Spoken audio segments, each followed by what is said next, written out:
why nature does not like zombies. It's a mathematical formalism of consciousness, an argument about the heart problem. Paper since been renamed, Why is Anything Conscious? Preprints available, and Sabine Hoffelder just did a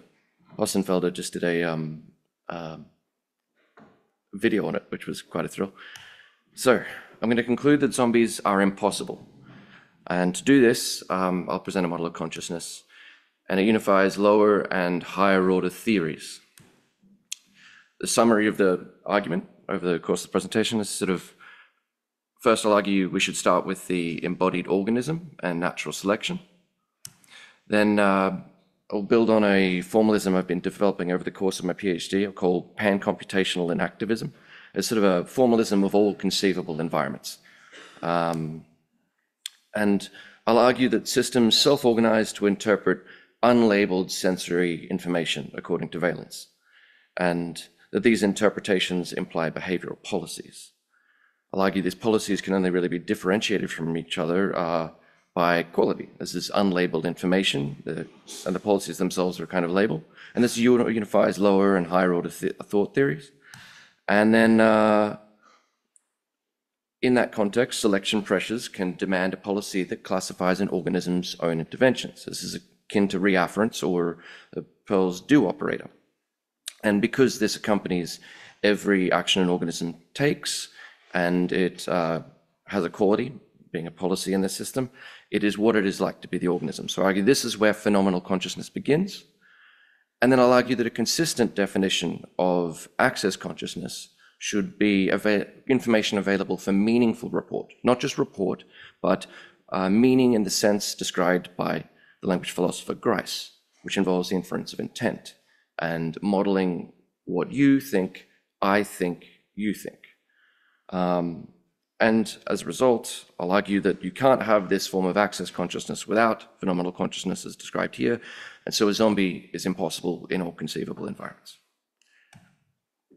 So why start with the embodied organism? Well, we have to start somewhere, and people have made a lot of progress starting with the mind already, but taking this approach, we can look at something like higher order thought theory, and it does a great job of distinguishing between why some information is in the light of consciousness and some in the dark, in that that information is that is in the light is a meta representation of lower order thoughts, but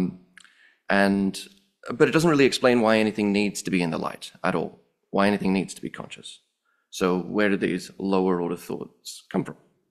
And I suppose there's something like an abstraction layer or an interpreter, and we'll come back to this, but in computational terms, you can think of wanting an embodied formalism to, instead of having the environment as something outside the computer and the mind as software running on the computer, we want to move the interpreter outside so that we have the environment and mind as software in a way together, so that the embodiment is part of the everything from scratch. I'm using software here as an analogy, not literally software. All right, so this involves unifying pan-computationalism and inactivism. So pan-computationalism is the idea that everything implements a computational system. Now this is we're using a very sort of basic mechanistic definition of computation here, just basically cause and effect. And inactivism is the idea that the mind is part of the environment and the boundary is sort of interaction rather than the body. That's loose interpretation of it, but for the purposes of this presentation. So how do we go about embodiment? Well, for all conceivable environments, we'll work from two axioms. The first is where there are things, we call those things the environment, and where things change, for example, over time, we have different states of the environment. So different states might represent different points in time, different points in space.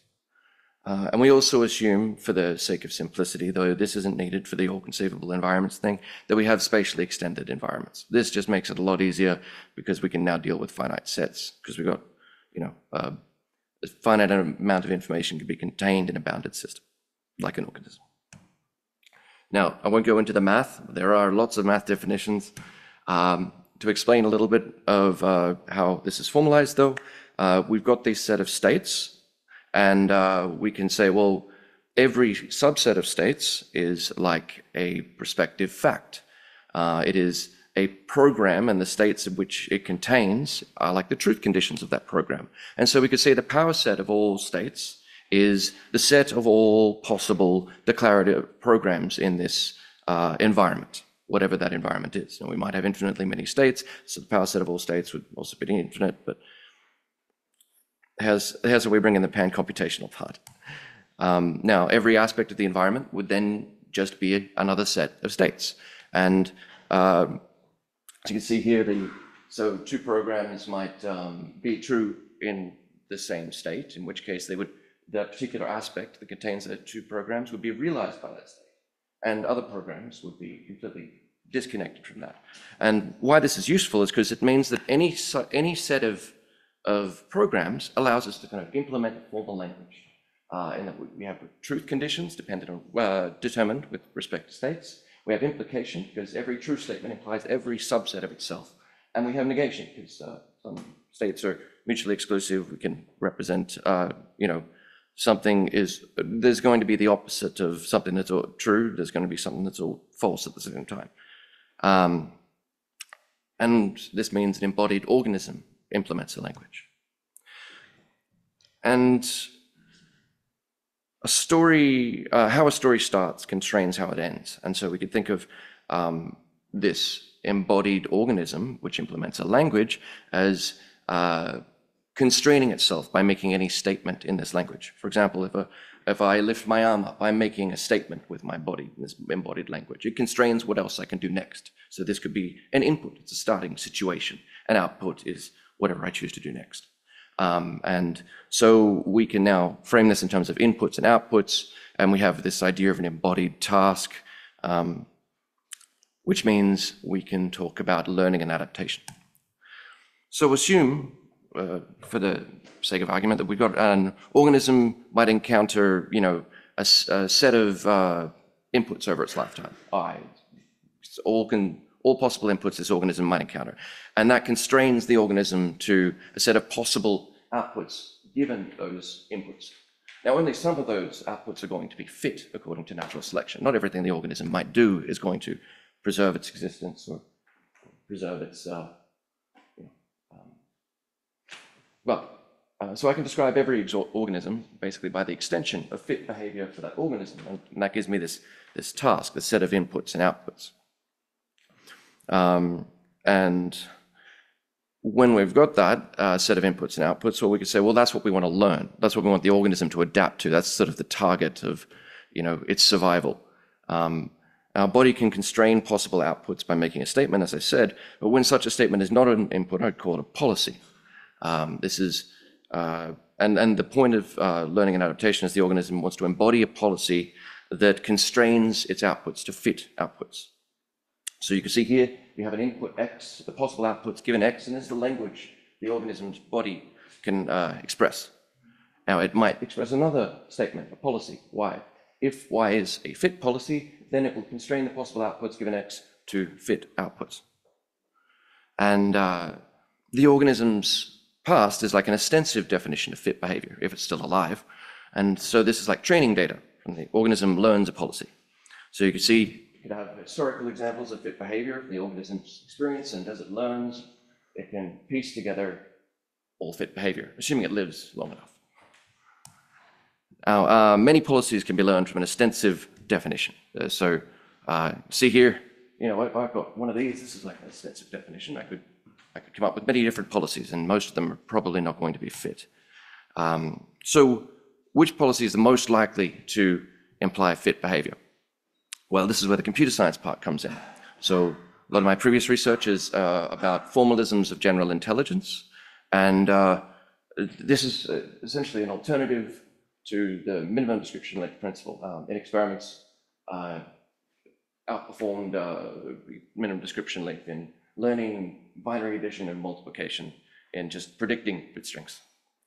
There's some proofs of optimality, and this relates to theoretical models of superintelligence, which is the core of my thesis. There's also a somewhat provocatively named paper I put out last month on this, basically trying to explore why minimum description length or complexity is still conveys some ability to generalize more effectively. But to describe a little what I mean here, weaker, less specific policies, it's like it's like a lawyer doesn't provide any information, doesn't have to. He's saying as little as possible so he doesn't incriminate himself. Stronger, more specific, it's like you're arrested, you have viable diarrhea, volunteering information that might get you in trouble. So now we get into how this relates more to consciousness. So tasks are like Peircean triadic symbols. We've got inputs, outputs, and policies. So you might look at this as tasks are like symbols, and efficiency demands an organism realize relevant symbols. This relates to the inactive notion of relevance realization. So you might have something like smell coffee and want. Everything is inherently dispositional because it's a task. It's not just quality by itself or anything like that. Although I'll get into what I mean by all these words like quality here. For now, what we're concerned with is causality. So which symbols are relevant? Well, we're going to learn policies that classify the unlabeled sensory information that causes valence. And for an example of why this notion of causality is important, if we look at it from a purely Bayesian perspective, we might have Bob could observe that rain causes Alice to put on a raincoat. Bob might conclude, based on this, that putting a raincoat on Alice will cause it to rain. But this is obviously not true. This just means that Bob's causal graph is incomplete. Bob needs to add a variable to Bob's graph to account for Bob's actions.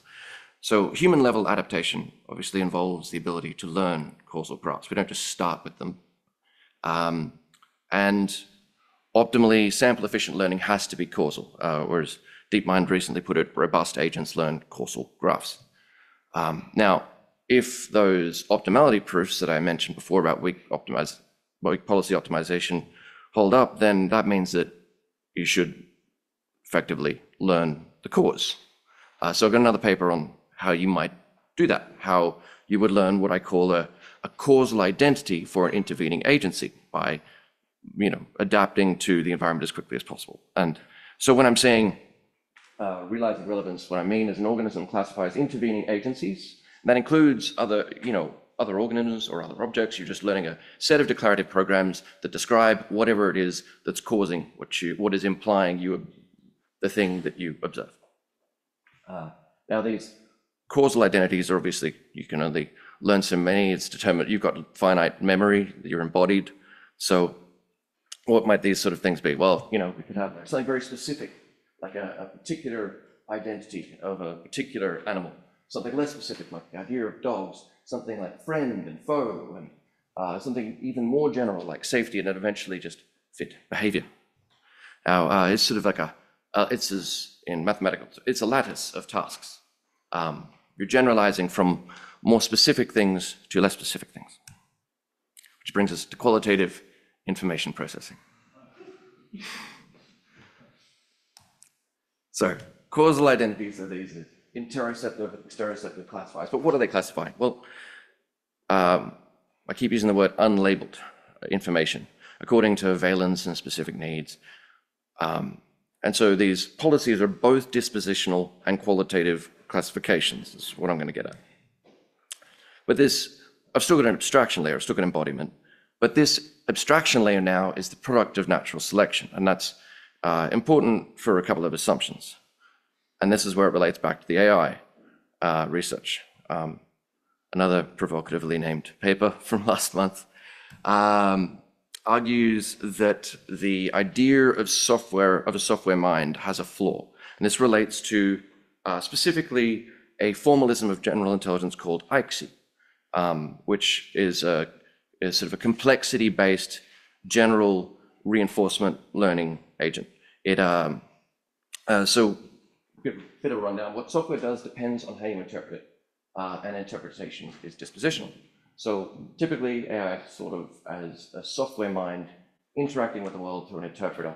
But this causes a couple of problems, namely to do with that aforementioned formalism of superintelligence. It means that every claim we might make about the upper bound or its ability to learn environments and maximize reward is subjective. It's a perception of complexity has to match some objective notion of complexity to remain optimal according to Occam's razor. And this means that it has to sort of match some objective UTM. So that undermined a lot of the claims regarding this particular theoretical agent. Still, that is what motivated a lot of my PhD research, was trying to address that problem. And one of the side effects, it seems to, if you presuppose the world is divided up into certain objects and certain primitives, it can lower the sample efficiency. It can hinder your ability to adapt because you've essentially, you're stuck looking at the world through a certain template. So taken to its extreme, this has even led to people characterizing software as immortal. Hinton talks about immortal computations, and subsequently, Fristen and Arobia and Johannes have talked about mortal computations. Now, I am very much on the side of mortal computations, but not quite for the same reason that are in those papers. In fact, I would say that there's no such thing as immortal computations, that every piece of software is running on a piece of hardware. The reality is that software is a state of hardware. And the distinction between hardware and software, while very useful for making standardized products and so on, is a little bit reminiscent of separable mind and body, which is why that provocatively named paper was called computational dualism. If you could think of interactions dualism as mental and physical substances interacting through the pineal gland, this is like software and a software mind interacting with the environment through hardware. And so the alternative, that is why I had to start on the outside and work my way in to get an upper bound on intelligent behavior. And that is why I had to move from this environment interpreted software mind to interpreted environment mind formalism. And now we can formalize the abstraction layer from the lowest possible level. So what would it be in a naturally selected context? Well, biology is adaptive down to a very low level, and it's much more sample efficient than current approaches to machine learning. It doesn't have a fixed high-level abstraction layer like x86 or Python interpreter. In this sort of, I would say that if there is a very basic abstraction layer we can point to, it's just attraction and repulsion in a physical system.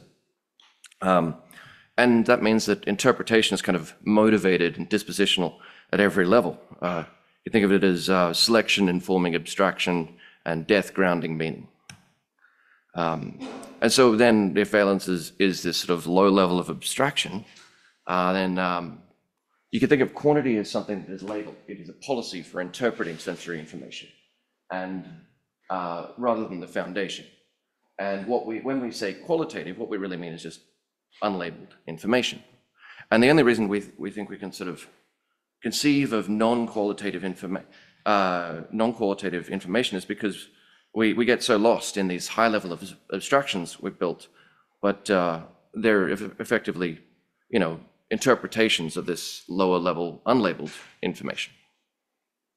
So quality precedes quantity in this sense. And the foundation is just attraction and repulsion in a physical system. So policy is labeled the unlabeled. An organism's history implies a sort of lattice of tasks, and this unifies these lower and higher order representations, which brings us to orders of self.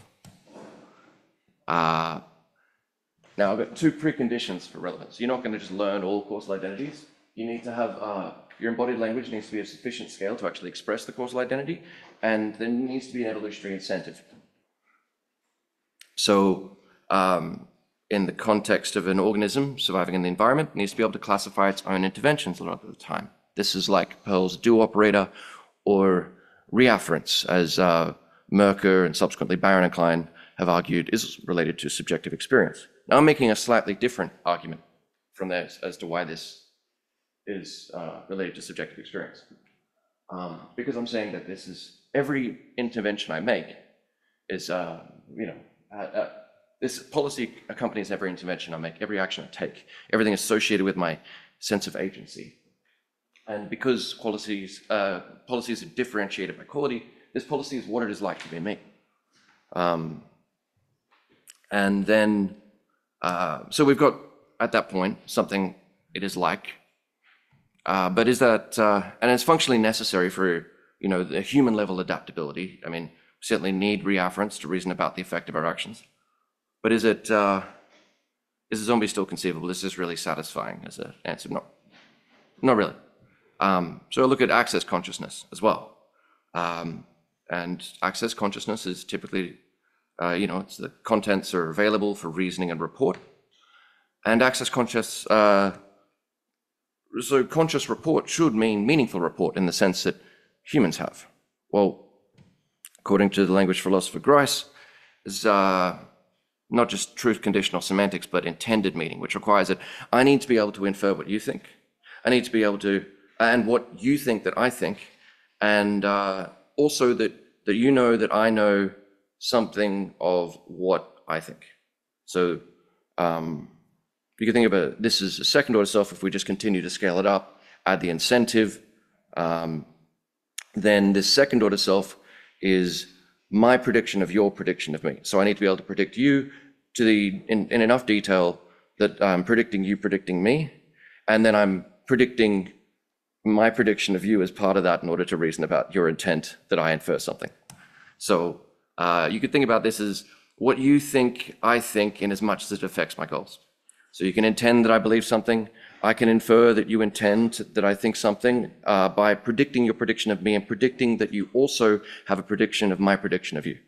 I'll leave that cycle here. But the point is that a consistent definition of access consciousness should require meaningful report.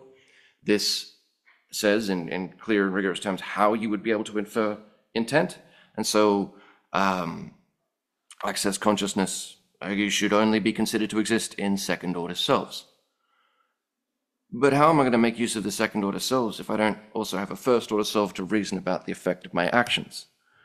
So you could say that conscious access in the sense of meaningful report.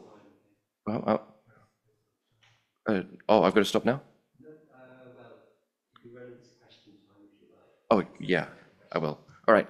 So conscious access depends upon both the first and second order self. Human level functionality is impossible without phenomenal consciousness, and you can't distinguish, but your own interventions, how you're supposed to communicate effectively. All right. So you need both first and second order. Without this, zombie is going to be impossible. You can't just have second order and expect it to function at the level of a human being. And additionally, this also shows that zombies are inconceivable by showing how qualia can be inherently dispositional, which relates to Carnot's argument as well. So there's sort of two ways it addresses the Harper one. You can also use this to explain different evolutionary stages of consciousness, from flies, as Barron and Klein have written about, to second order cells of access consciousness, and third order cells, which would be meta self-awareness, being aware that you're aware, having sort of an internal stage with players and everything else going on. Now, this is a formalism into which other stuff can fit. This is not a computational model in the sense of like a machine described. This is like the boundary conditions for stuff. Presenting this again in Lisbon in 2 weeks. I'll hopefully refine it a little bit by then with some of the feedback from today. And the preprint is available. Now I can possibly do 2 minutes of questions.